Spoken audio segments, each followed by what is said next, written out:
माझ्या पाठीमागे तुम्ही पाहू शकता ही सगळी जी मुलं आहेत, ही सगळे तरुण आहेत, यांच्यावरती लाठीचार्ज काल करण्यात आलेला आहे। आपण या ठिकाणी ही सगळी दृश्य पाहू शकतो की ज्या पद्धतीने ही सगळी जखमा आपल्याला पाहायला मिळतात ह्या अत्यंत भयानक आहेत। सगळी तरुण या ठिकाणी आहेत, काही जे आंदोलक आहेत ते या ठिकाणी आहेत आणि त्यांच्यावरती अत्यंत निर्दयतेने या ठिकाणी लाठीचार्ज करण्यात आल्याचं पाहायला मिळतंय। खरं पाहिलं तर आपण स्टेजवरती जर पाहिलं तर स्टेजवरती अभिजित दिपके या धरणे आंदोलनाला बसल्याचं पाहायला मिळतंय। तर इकडे दुसरीकडे जर आपण पाहिलं तर मोठ्या प्रमाणावरती जी तरुणाई आहे ही तरुणाई या ठिकाणी आंदोलन करताना पाहायला मिळते। जो काही त्यांच्यावरती लाठीचार्ज करण्यात आला त्यानंतर आम्ही थांबणार नाही अशा पद्धतीचा निर्धार या ठिकाणी या तरुणाईकडून व्यक्त केला जात असल्याचं आपल्याला पाहायला मिळते। आणि ही सगळी तरुणाई म्हणजे काल ज्या पद्धतीने गर्दी या ठिकाणी जमली होती तशीच गर्दी आज पुन्हा एकदा जंतर मंतरवर जमली असल्याचं पाहायला मिळतंय।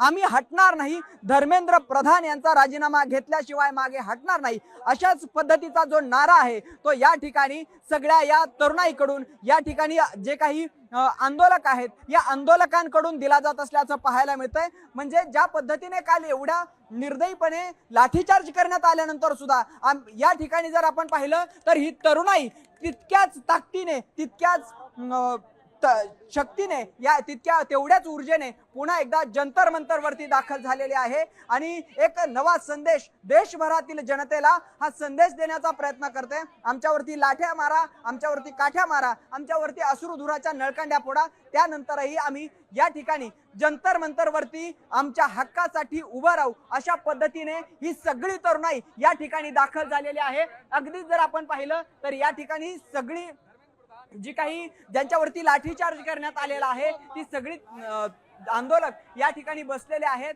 आणि जर आपण स्टेजवरती दृश्य पाहिलं तर अभिजित दिपके धरणे आंदोलनाला सध्या स्टेजवरती बसला असल्याचं पाहायला मिळतंय। देशभरामध्ये 21 तरुणांनी नीटचा पेपर फुटल्यानंतर आत्महत्या केली आणि या आत्महत्येनंतर आता एक देशभरामध्ये मोठी चिंगारी पेटली असल्याचं चित्र सध्या जंतर मंतरवरती पाहायला मिळतंय। मोठ्या प्रमाणावरती तरुणाई या ठिकाणी दाखल झालेली आहे, हातामध्ये भारताचा तिरंगा ध्वज घेतलेला आहे। भारत माता की जय, इन्कलाब जिंदाबाद असे हे नारे या ठिकाणी दिले जात आहेत। श्रद्धा।